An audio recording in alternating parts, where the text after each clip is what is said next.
Shooting it raw? Yes. Shooting it raw.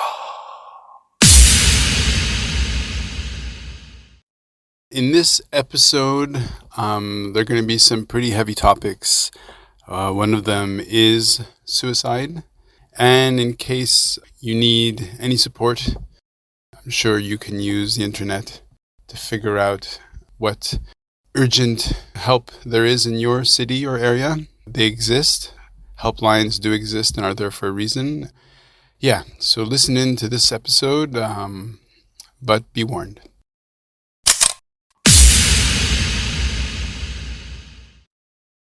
Memories. Just when I look at my photographs, I see memories of my kids and my family and people I love.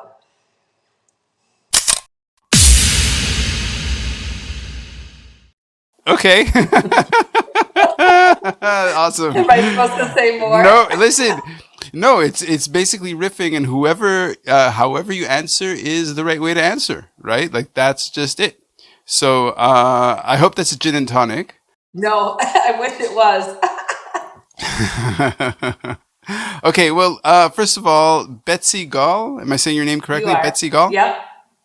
Welcome to Shooting It Raw. Welcome to the podcast. Somehow we're going to answer the question, what if life really is a gift? How do we make every second count? And I haven't looked into your photos. I haven't looked into who you are. We're just meeting as two humans. Like, hello. Nice to meet you. Nice to meet you. Let's get your story. Where are you right now? I'm in North Carolina right now, Charlotte area.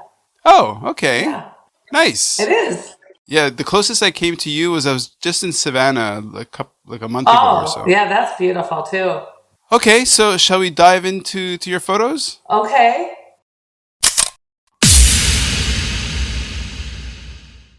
Oh, look at that. Very sweet. Okay, so it's a photo of a photo. It's black and white. It says Bon Voyage at the top. Or if you're American, you might say Bon Voyage. Yes. And in the photo is it's a wedding shot. The bride is in a beautiful dress, carrying a massive bouquet, looking down. The groom is walking, dressed to the nines in a tux. I can't quite. What does it say? I can't quite read what it says at the bottom on my screen. Well, wait a second. So this is a photo of you. That's a photo of me and my late husband.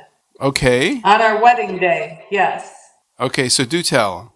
Why? Okay, so in this photo, it's a black and white shot, surrounded by people throwing flowers, petals, maybe rice. I don't know. It's outside of a church, maybe. Yeah. Everybody looks happy. Everybody looks good. Okay. Why? Why?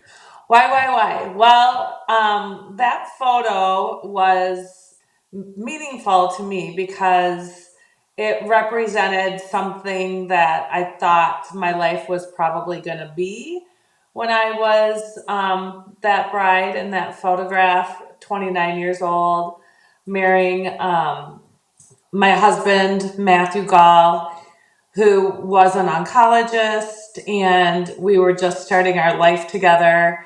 And that picture represents everything that I thought my life would be like. It was a perfect day in front of this adorable church with everybody that I loved surrounding me, and it was a fantastic day. And I remember thinking that day that I was going to have the perfect life, and I, have always been a little bit on the perfectionist side. So everything had to be just so, the dress, the hair, the flowers, and all of that. So when that picture was snapped and then ended up in a bridal magazine, it just was a happy memory. Made us all smile and be happy.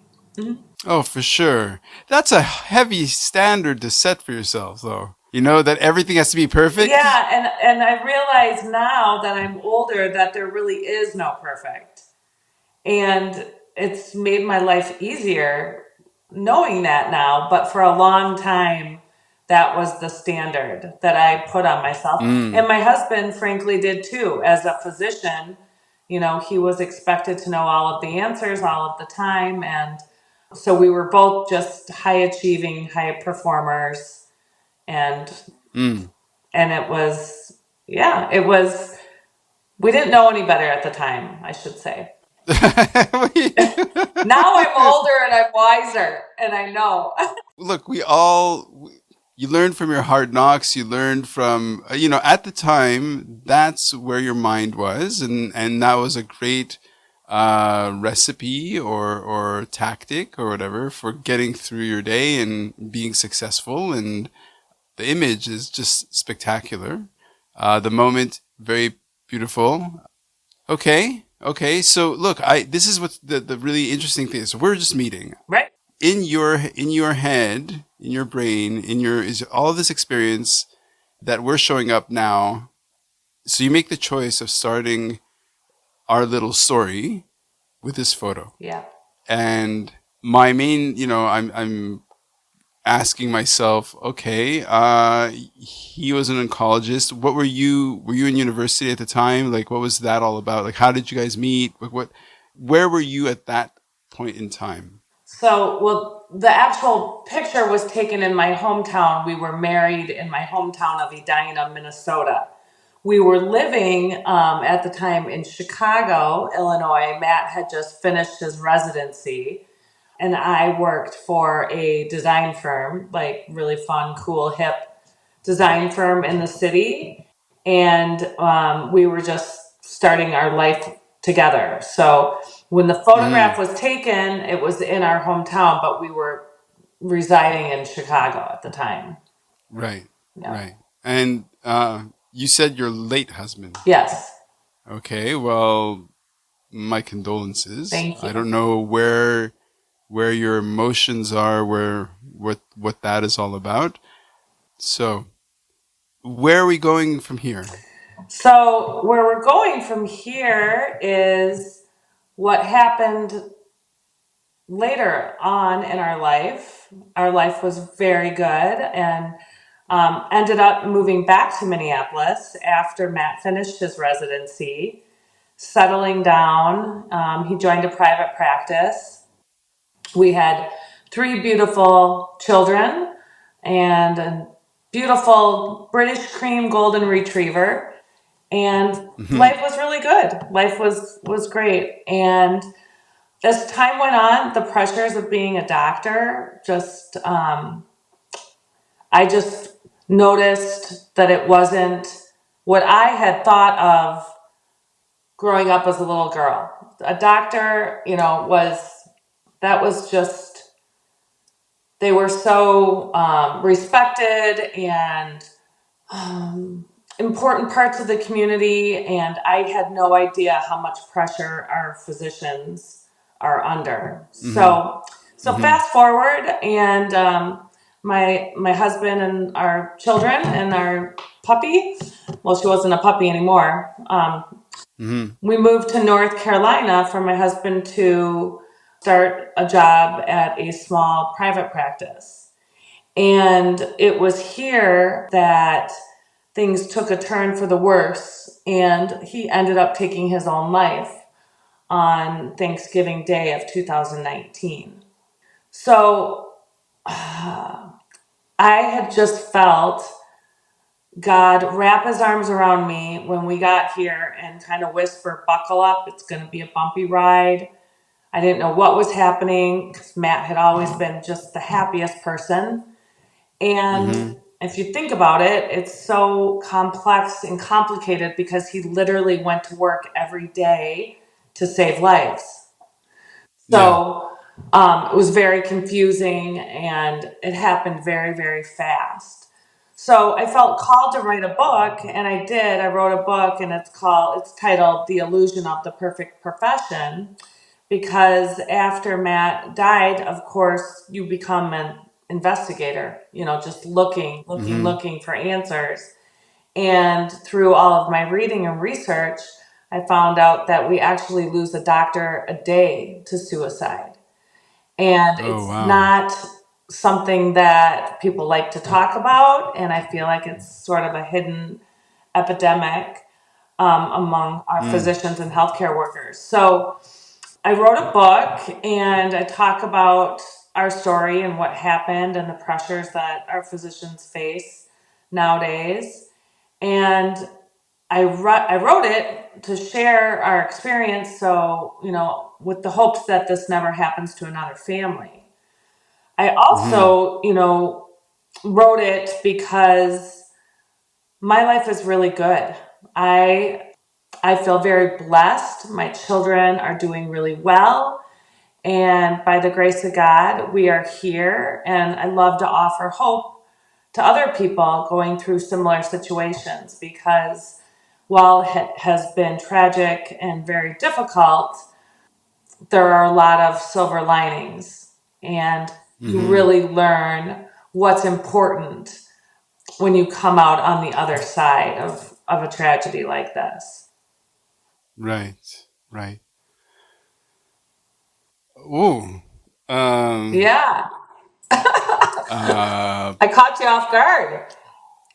Good morning. Well, for me, okay. So your where you are in terms of your sort of experience and everything. So 2019, is that the beginning of the pandemic? Yeah, the pandemic hadn't hit yet, so it was November. So he took his life on Thanksgiving Day, which was November 28th of 2019, and then the pandemic really hit that March.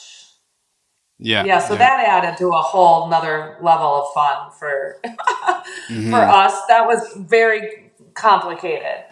Yeah. Yeah. Well, obviously, But I mean, his I'm death had nothing to do with COVID or anything like that. Yeah. right. Right. Okay. So you sit to write this book. Now, in terms of doctors and physicians and all that, like, do you have people in your family, like parents, uncles, siblings, who went into medicine, or is this just like a really outside sort of profession that you never really witnessed? No, Matt was the only doctor in his family. And on my side of the family, like my mom's uncle was a physician, but really it Okay. was just Matthew. He felt called at the age of 3 to be a doctor. He Mm-hmm. wanted to help people. A huge heart. It was very compassionate, and he loved being a doctor. He loved being a doctor, Right. and he loved his patients. Mm-hmm. But he came home one day and said, "I love my patients, but I hate my job." And so Wow. that really got me to thinking, what's going on. And since Mm-hmm. since this tragedy has happened, I've talked to many physicians who feel the same way.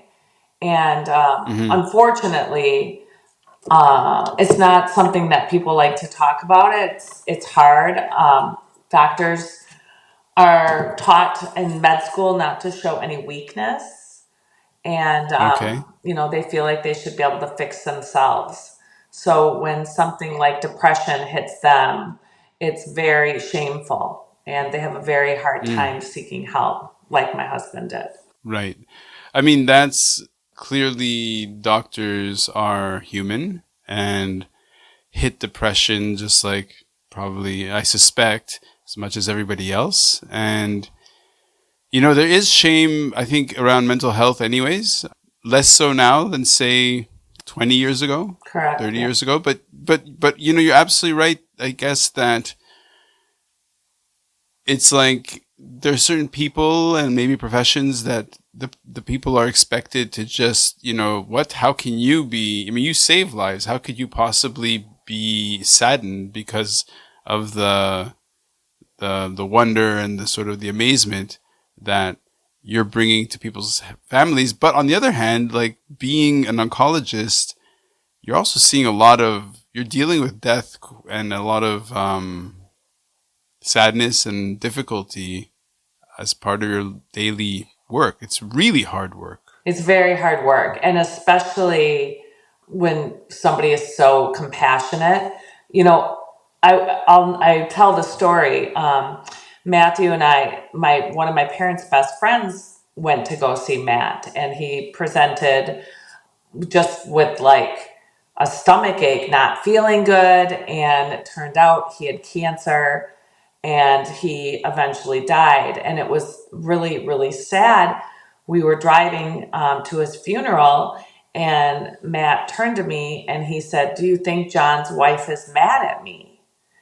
And I thought Mm. to myself, I said, "Matthew, of course he's not mad at you. I mean, he had cancer. I think he felt like it was his duty to save everybody, and that's just not Mm-hmm. possible."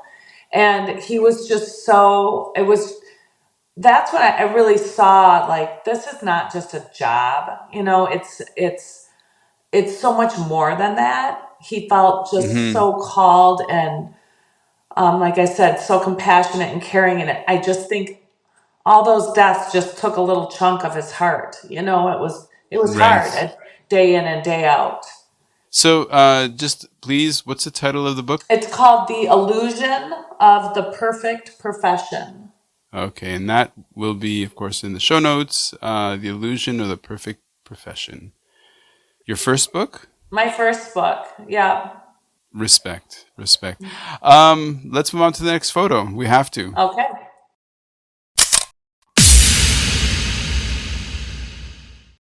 So, in this photograph, I assume this is of you and your family. So it's your. Okay, so is this a professional photograph? I can't remember which one I sent you. What is That it? does happen. Okay, so it's a photo of this beautiful family in sunglasses. There are three kids. Yeah. The two males are wearing striped shirts. I assume that's you in the background with a daughter in the front holding up a little puppy. I guess well the man in the photo is holding up a little puppy. Oh, You could be yes. standing on a field, could be a baseball field. You That was could the day we got our little puppy. That was the day we brought Liberty home. Yeah. Liberty. Wow, it's quite a name for a dog. Liberty, Yeah. nice. Yeah. Okay, beautiful early family shot. Getting a puppy is very, of course, it's going to be very joyous. Whoa, Betsy, this is a lot because okay, what you don't know is I have had cycles of dogs in my life, right? Okay. At one point we had six dogs. Now we have five dogs. Lived long lives, like super long lives, Wow. but get them as puppies, and then they died and they passed and all this stuff, and now we have a new cycle, and there is something very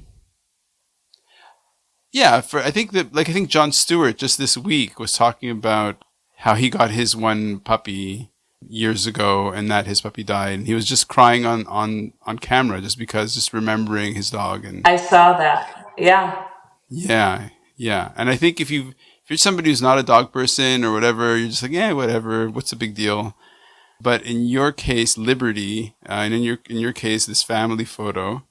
Okay, so you chose it for a reason. Why are we looking at this? Again, it was, I would say, one of the happiest days of our lives, Uh-huh. picking out that dog. And it was so funny because, again, I go back to the whole like me wanting to be perfect all the time. So it wasn't, I Mm-hmm. grew up with dogs, but it really wasn't on my radar to get my own dog because I Mm-hmm. know as the mom who does all the work, even though everybody's going to promise that they're going to do the work and walk the dog and feed Mm-hmm. the dog, I knew it was going to fall on my shoulders. But Mm. so we had not really discussed the dog issue. And one day we were driving home from church, and my husband turns around to the kids and says, "Kids, I think it's time for a dog." And I looked at him and I thought, well, can we not discuss this, please? So they're, of course, cheering and so excited. And I'm thinking, oh my goodness, here we go. So that was pretty funny because that was kind of how Matt rolled. Right. And so we ended up, I got to pick out what kind of dog we wanted. So I wanted this British cream golden retriever, and we found one, not far from our home. And that day was just, it was just so joyous and so fun. So Nice. Yeah. Nice. Yeah. And that dog, she just, through the all our lives, she was just there and, Yeah. soaking up the good, the bad, the ugly, the tears. And I just think that having her taught us so many things, unconditional love Mm-hmm. and just to enjoy the simple things in life. Mm-hmm. So, Betsy, like how like I'm just showing up and I'm just listening to you and so what I see and who I see is a person who's both conscious of this idea of the great life, a perfect life, happiness, goodness, which is it takes a certain kind of ability to be naive, to be able to, you know what I mean? And I'm not saying this is as a negative, as a criticism, but you kind of have to be naive to kind of see the bright side so consistently. And you do radiate that now. Like, you have this energy of just being bright and joyous, and also the choice of these two photos, or of how you're framing it is so positive. Hmm. Hmm. But the kind of the flip side of that, the reality of it, the sort of the more adult, mature side of it, is to say at the same time, simultaneously, here's this other side of life, right? Exactly. You nailed it. Okay, no, no, look, this is how my podcasts go. Imagine there was a question there, and answer that one. I would say you are spot on, and it is for me. It has been. Let's see. How should I say this? I kind of giggle at your word naive, but that is actually really quite true. I um I get bamboozled all the time by my kids too because I'm just, trusting and thinking everybody's doing the right thing all the time. And, I have teenagers, so of course they're not. But I, um,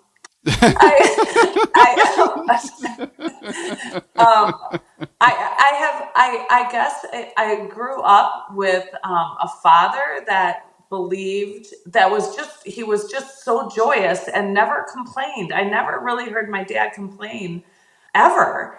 And Mm, so it was such a gift to give to me. hmm.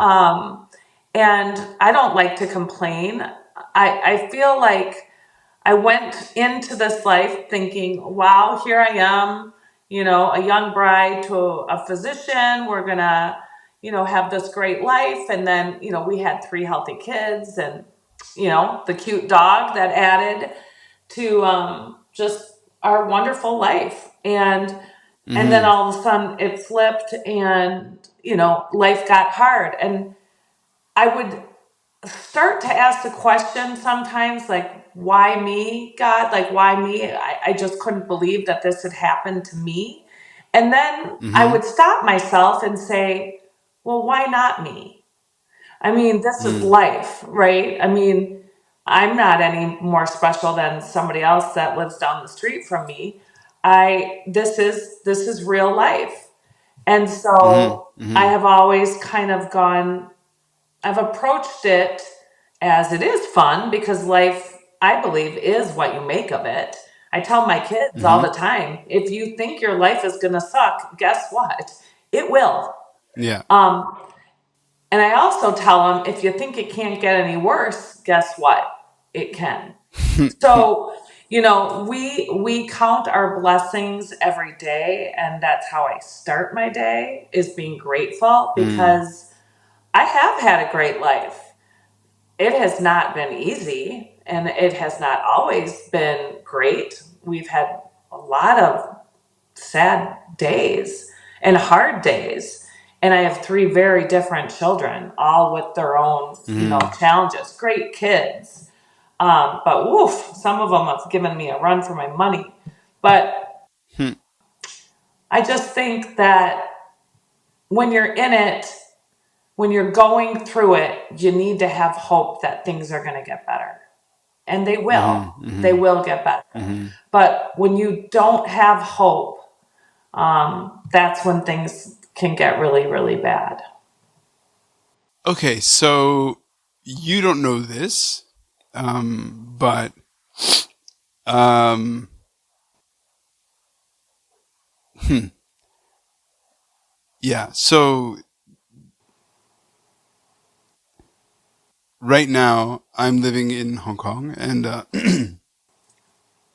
the the period I've been going through over the past few years has been very challenging. And I'm very look. My name means joy, right? Ran in Hebrew means joyous, and most people who know me know that I like to giggle and laugh. And my old roommate used to call me ambiance because when I'd come into a room, I was the one who would uplift and make people feel happy, and that's kind of very similar to you. It's just like this idea that the world can be a very cold place. It can Mm-hmm. be, that life can be very hard. And if you've lived, you've seen some stuff. You've seen stuff, Yeah. and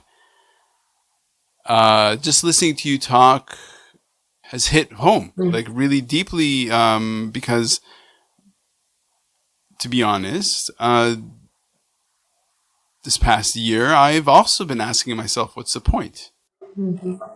It's been very difficult, and I don't know if you're the kind of person who thinks that things happen for a reason, fate, whatever, and we've just met as an accident, and Mm-hmm. here we are, and this is the conversation we're having. So very well, so it's super inspiring that you'd sit down to write a book, which is a service. It's sort of saying, well, this is my experience, and I'm going to put it out into the world for others to learn from. Mm-hmm.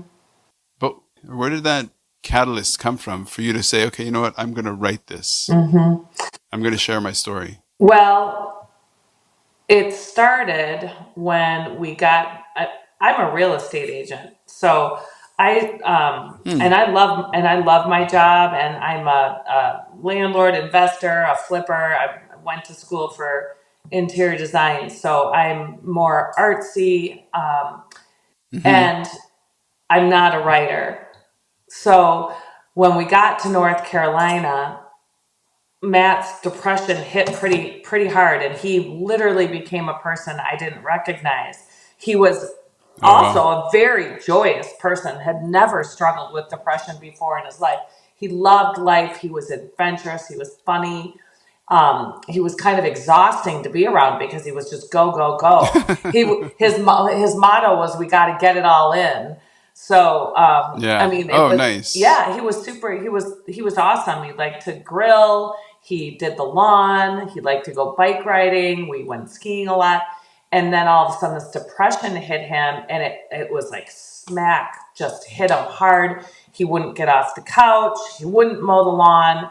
It was just like, and it happened very, very Oh wow. fast. So, and he was working. He was working every day. Mm-hmm. And so we were new in town. I didn't know anybody. And so I would walk in my neighborhood and just look at pretty houses and kind of just have conversations with God and say, Mm-hmm. I don't know what is happening. I need guidance. I have no idea what to do here. And so it was literally a whisper that just said, right. And so I Mm. started journaling every day. And that's how the book came to fruition, because it literally is my letters to God and my journal entries that documented every single day of those awful 3 months. Oh wow. And I will tell you that I have always been, I've always had a faith, but it's Mm-hmm. just gotten deeper and deeper since this experience happened. And I have learned that for me, I used to believe in like coincidences and serendipity. And now I really truly do believe everything is guided by God. That our meeting Okay. tonight, Ron, is just that's not a coincidence. And the Right. way the book even became published is it was a miracle in itself. And I hated Mm-hmm. writing the book. I did not like it at Mm-hmm. all. I'm a very kind of go getter. I make a list every night before I go to bed of what I've got to do the next day. I get up and I just Oh, start wow. going. And the book would always go to the very bottom every day because it was painful. It was really painful to Sounds like write. It was hard. sounds like you're a writer. Well, I guess now I am. But I didn't like do it. But at the end of the day, I thought I just feel really called to do it. And then I had this publisher, and she was pushing to publish it, and we got it done. And then I just thought, oh my God, what the hell did I do? We are putting out this book, and it's literally like my inner thoughts and my journal writings. And Wow. then I got super nervous and Hmm. started kind of freaking out a little bit. And then again, just a calmness came over, and it was like it all happens for a reason. And I mean, Yep. even coming here to North Carolina, so Mm-hmm. much good has come out. I've met so many amazing people. But yeah, it's been an incredible journey. And so Wow. I tell people, and you are not alone with your struggles. Obviously, lots of people do. I tell my kids all the time. I actually lost my high school college boyfriend in a car accident when I was 21. So this was not my Oh, wow. first, this touch with grief. And Yeah. I remember right after Matthew died, I was driving the children to school, and it hit me. And I said, oh my God, have you guys ever even been to a funeral? And they were like, no, Wow. Mom. And I'm like, oh God. And now they're going to their fathers. So I just said, well, here's what's going to happen. That you're going to get a lot of Mm-hmm. attention on you, and everybody's going to want to kind of be around you and stuff. But then afterwards, we're going to come home, and it gets real hard because people go back to Yeah. their normal lives. I said, but I'll never forget Noni. That's my mom, their grandmother. They call it her Noni. I said Mm-hmm. at Scott's funeral, after everybody left, when they were putting him into the ground, I made my mom go back with me to the cemetery, and I'm just standing there sobbing. And she looked at me and she said, Betsy, you only have two things in this life, and that's yourself and your faith, and everything else can be Mm. taken away from you. And that was really a turning point in my life because that's really true. Right. We can lose our kids, our animals can die, our pets can die, our spouses can die. We can lose our all of our money and our homes, and terrible things can happen. But if you have your faith, you have hope that things will get better, and they do get better. Yeah.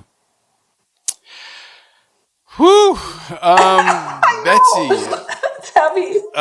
No, no. Look. On behalf of every human on the planet, thank you for writing that book. And let's move on to the next photo. Okay.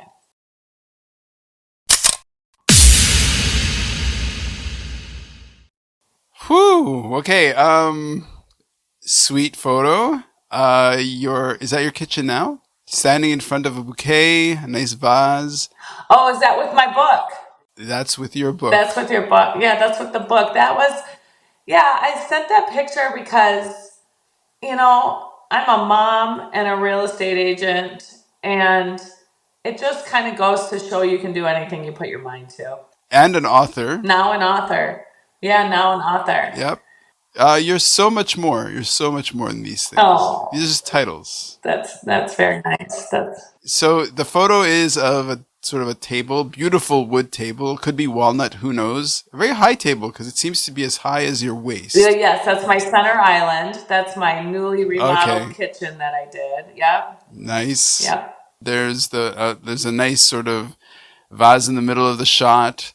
You're standing there, a hand on your hip, looking at the photographer, holding up your book, a look of accomplishment on your face, sort of saying, "Yep." I wouldn't say it's. You're not looking smug. You're not looking smug. You're looking accomplished. You're like, "F yeah, that's right. This is my Yeah. book. Yeah. Nice, nice." How long had the book been out before this photo was made? I think that was when they just shipped me the first shipment of books. So it probably was Respect. like the right when it came out. Right, your baby was My baby born. was born. Yep. How long ago is this? It was about a year ago. Okay. I love so this thinking speaking of serendipity and how things happen and all this stuff. What's really interesting with book publishing is that you don't know who's going to pick up the book and how they will interface it. Like these podcasts, right? Like we don't know who's going to listen to this on their drive to wherever or who knows. Right. And then for whatever reason, the sound of your voice makes them go, wait a second. And your story makes them go, "Oh, okay." And then they may pick up your book or they just listening to your story is enough to kind of go, oh. And then all of a sudden that puts a sort of a turn in their journey or twist in their road, whatever it is. And yeah, so what in the last year that your book's been published, where did you get a signal that what you wrote did something to somebody else? Oh, well, it's actually been more than I could have ever imagined.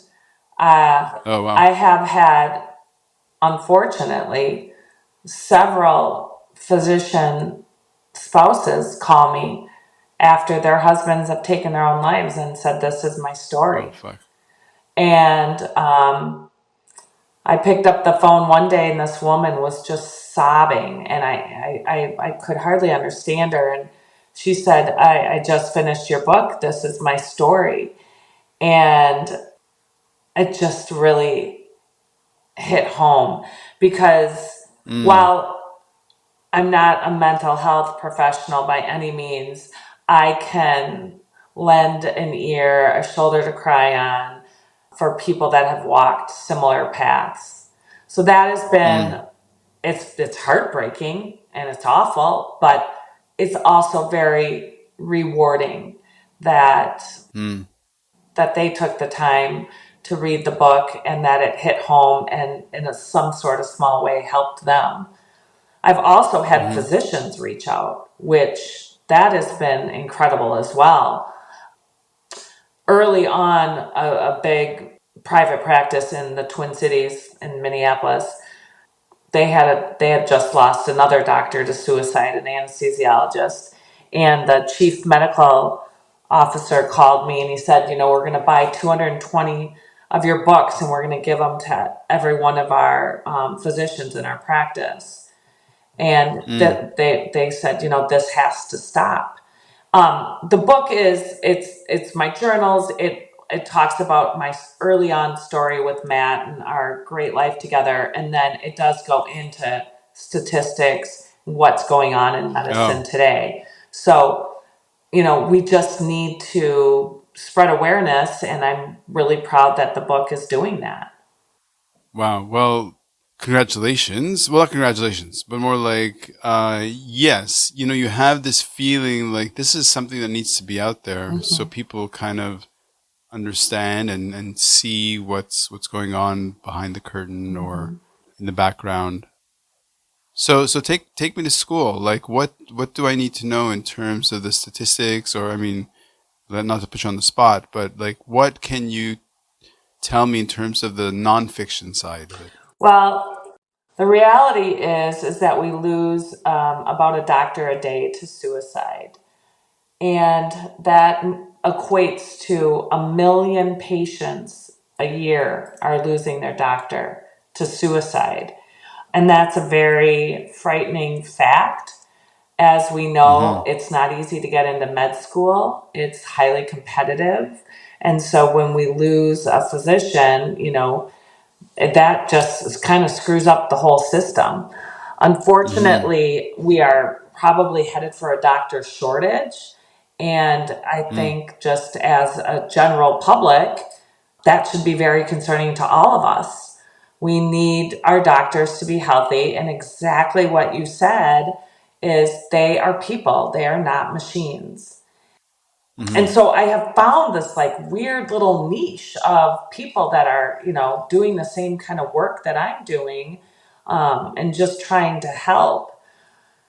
It's just unbelievable how we got here. But I did ask a doctor today. I said, what could we do to make your life, just as the general public or patients, what could we Mm-hmm. do to make your job easier? And he said, it would just be really nice if people would just ask how we're doing. I remember Mm. once this patient, he was 83 years old, and he stopped me and said, "How are you doing?" And I said, "Oh, fine." And he goes, "No, really, how are you doing?" Mm. And that meant so much to him. And I have to say, I was always so intrigued because Matthew would come home from work with when I was pregnant, with hand knit baby blankets that his patients had made, or candy that they would give him, or these thank you notes, or Mm-hmm. these letters. And he saved them all. And I think if we can Mm-hmm. just thank our doctors and just be a little bit more kind, not, I mean, we Mm. really just need to be more kind to everybody, because you never know Yeah, what yeah. somebody else is walking through. But especially, people go to the doctor, doctors tend to run late. It can be super irritating. But you don't Mm-hmm. know that if that doctor just told somebody they have, 3 months to live. I mean, that's a really Right, hard right, conversation to have. And so I just think we all need to just take a deep breath and remember, just as humans, that we should treat each other right. with more kindness. Oh, for sure. Yeah. Okay. Well, Betsy, I would like to, in my own way, treat you with a little bit more kindness. Can you say the name of your title again so it burns into people's heads and they know to go buy it? Sure. It is titled The Illusion of the Perfect Profession. And you can get it on Amazon. It's an easy, quick read. But I think what people have told me is that they've learned something, and that is Nice. really rewarding for me.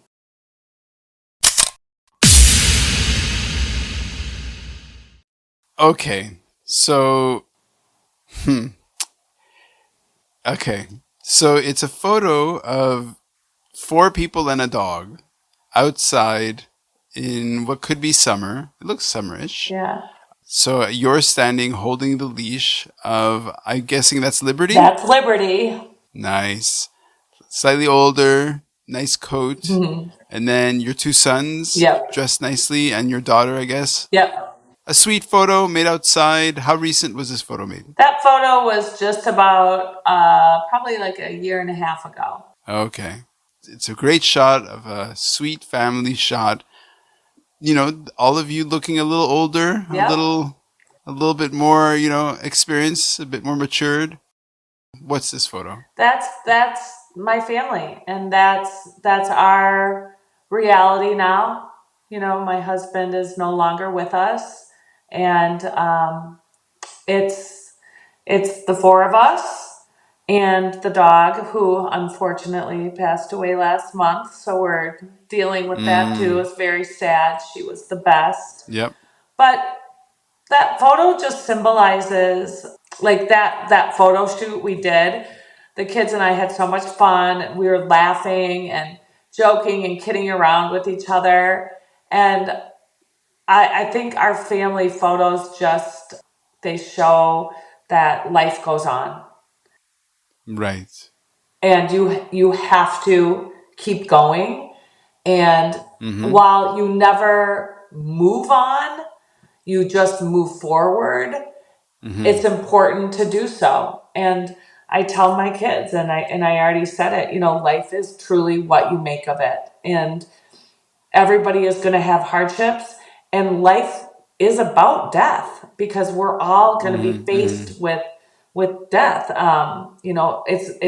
It's easier when it goes in the chronological order that we prefer. It's more natural when our parents die, then hopefully not our children.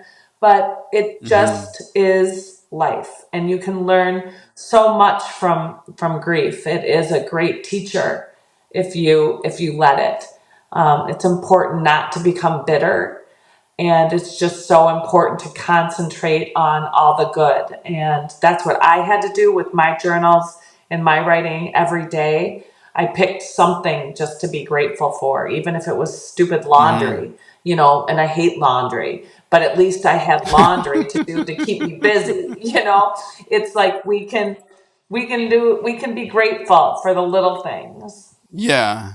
A friend of mine, to help me deal with my sort of anxiety and difficulties, sent me a book. It's like this classic meditative book, just basically about meditation through your breath. And one of the sort of the things that I remember from that book is do the dishes when you're doing the dishes as you're doing the dishes. And in the same way, even doing laundry can be just meditative and makes you present. And even that can be a sort of a thankful moment. Oh, most definitely. The breath is so important. It's the first thing we do when we come into the world, and it's the last thing Mm, we do when we leave the world. So it is mm. very important, our breath. Wow, like yeah, this is full on conversation, Betsy. Okay, so think about it. Like the pandemic starts, work is, my main client got sick. Income just sort of disappeared. So then I'm like, okay, well, I'll start this podcast. And then the podcast is a reflection of what my brain is like and where my interests are, and in terms of who I talk to and what we talk about. And it's this idea that what if life is a gift? What if it is, and it's a naive question. And then how do we make every second count? Hmm. So how are you making every second count beyond writing the books, beyond your real estate agent, which is an interesting role, interesting job, because I did that too for a little bit here in Hong Kong. Oh, wow. Yeah, yeah. You meet people who in their lives are going through a transition of trying to find a new place, either because they're upgrading or downgrading or whatever it is. And so why don't you connect the dots for somebody who might think like, real estate agent, property agent. Like, what is the poetic, what is the philosophical, what is the deeper meaning behind, connect the dots for people of what it is to take a family or a person looking for a new home. What is that? Well, for me, it has always been trying to find the perfect backdrop for their life, because Mm-hmm. your home is typically where you're making your memories. And for Right. me, that has always been really important. As a little girl, I would walk around and look at houses and say, "Oh, I could make that cuter if I, added a flower box or painted it." Or that was just how my Mm-hmm. brain worked. And I have been able and lucky enough to, turn that into a living, because that's what I do Mm-hmm. for a living now. But I find great joy in helping people discover like what they want that backdrop to be, and where they want it Mm. to be, and how they want it to look like. So has it happened that, because it's a funny thing to be in that space where you're just meeting people off the street in a way. You don't know who crosses paths with you. You don't know their stories. And similarly, they don't know your story. So they probably see this sort of bright, joyous, attractive, fun. Oh, here's this nice home. Life is idyllic.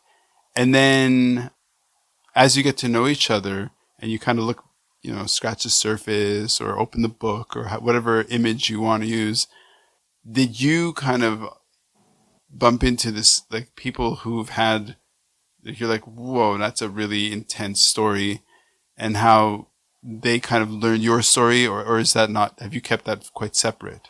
No, I don't keep it separate.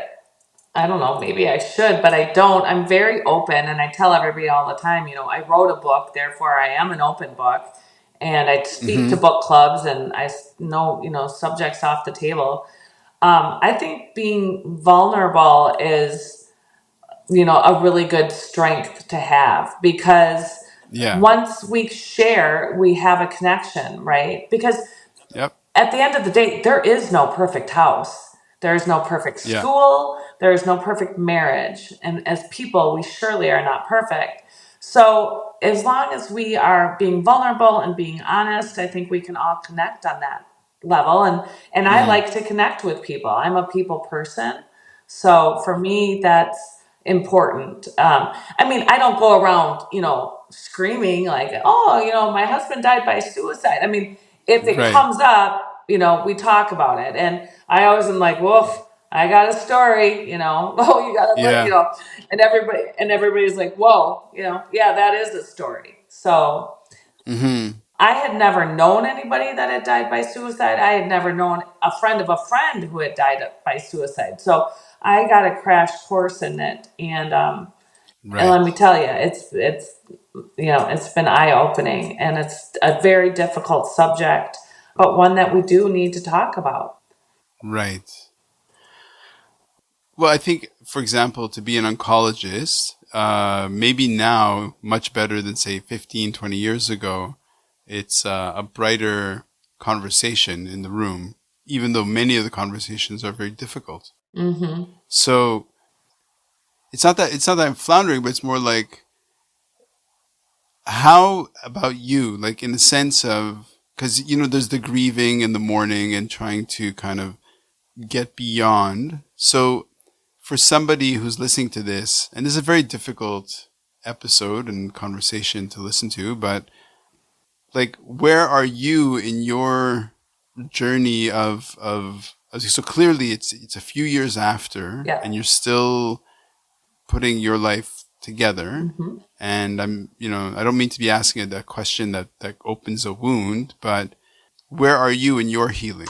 Um, well, I will tell you, I have done a lot of work in this department. I think the more work you put in, the better results you have. Like, I'm not, by nature, I'm not a sad person. I didn't like being sad. Mm-hmm. It didn't feel natural to me.